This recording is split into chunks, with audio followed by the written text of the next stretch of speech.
ಅದಕ್ಕಾಗಿ ಪ್ರತಿಯೊಬ್ಬರ ಬಾಳಿನಲ್ಲಿ ಗುರು ಬಹಳ ಮುಖ್ಯ. ಅದಕ್ಕೆ ಗುರು ಹೇಳೋದು ಕಡಿಮೆ, ಅವರು ಬದುಕೇ ನಮಗಾಗಿ ಸಂದೇಶ. ಅದಕ್ಕೆ ಅವರು ಚನ್ನಬಸವಪಟ್ಟಿದ್ರು ಏನು ಹೇಳಕ್ ಹೋಗ್ಲಿಲ್ಲ, ಅವರು ಬಾಳಿ ತೋರಿಸಿದ್ರು, ಬದುಕಿ ತೋರಿಸಿದ್ರು. ಅದಕ್ಕಾಗಿ ಸಾವಿರಾರು ಜನರಲ್ಲಿ, ಲಕ್ಷಾಂತರ ಜನರಲ್ಲಿ ಅವರಿಗೆ ಕೂಡ ಅಚ್ಚಳಿದೆ ಕೊಡೋದ. ಹಾಗ ಗುರು ಮಹಾತ್ಮ ಗಾಂಧೀಜಿ ಹೇಳಿದಾಗ my life is my message, ನನ್ನ ಬದುಕೇ ಒಂದು ಸಂದೇಶ.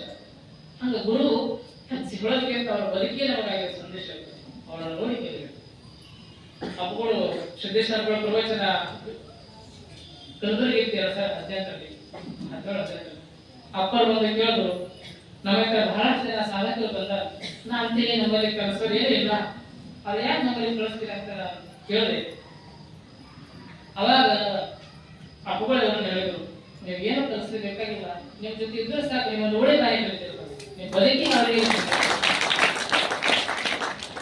ಆಗ ಅಪ್ಪರು ಹೇಳೋದ್ ಕಡೆ ಅವರು ಬದುಕ ಎಷ್ಟು ಸರಳ, ಶಾಂತ, ಸೌಮ್ಯ, ಮೃದು.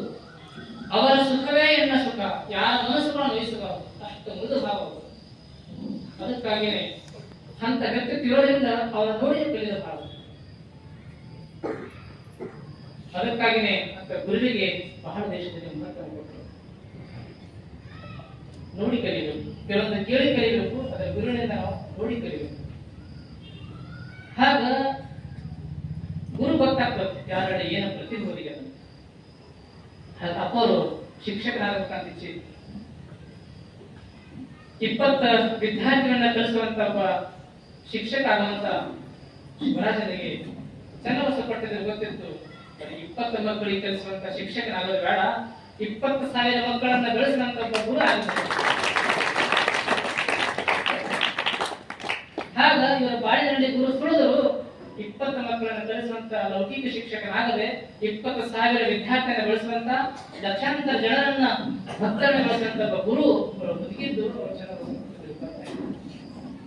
ಬಹಳ ಜನ ಅಂತಿದ್ರು, ನಮ್ಮ ಹುಡುಗ ಬಹಳ ದಡ್ಡದಾಗಿ, ಬಹಳ ದಡ್ಡ, ಬಹಳ ಉಡಾಳದ ಅಂತ ಹೇಳ್ತಿದ್ರು. ಅಂತ ಉಡಾಳ ಹುಡುಗನ ತಂದು ಅಪ್ಪರ ಕೈ ಕೊಟ್ಟರು. ಎಲ್ಲರ ಕಣ್ಣಿಗೆ ಉಡಾಳ ಹುಡುಗ, ಅಪ್ಪರ ಅಂದ್ರೆ ಉಡಾಳ ಹುಡುಗ ಅಲ್ಲ, ಉದಾರ ಹುಡುಗ. ಅಂತ ಉಡಾಳ ರಾಜಕುಮಾರನ್ನ ಉದಾರ ಗುರುಬಸವಪಟ್ಟಿದ್ದನ್ನು ಮಾಡಿದ್ದು. ಅದಕ್ಕೆ ಯಾರೇ ಮಂಡ್ಯಕ್ಕೆ ಬಂದ ಕೇಳ್ತಾರೆ, ಸಣ್ಣಪ್ಪ ಅದೇ ಗಣಪುರದೇ ಸಣ್ಣಪ್ಪ ಕೇಳ್ತಾರೆ, ಯಾಕಂದ್ರೆ ಸಣ್ಣಪ್ಪದ ಎಲ್ಲ ಶಾಸ್ತ್ರ ಅಷ್ಟು ಉದಾರ. ಹಾಗೆ ಎಲ್ಲರ ಕಣ್ಣಿಗೆ ಉಡಾಳ, ಆದ್ರೆ ಗುರುಗಳ ಕಣ್ಣಿಗೆ ಉದಾರ. ಹಾಗೆ ಬಾಳಿನಲ್ಲಿ ಪೂಜಾ ಸುಳಿದ್ರು.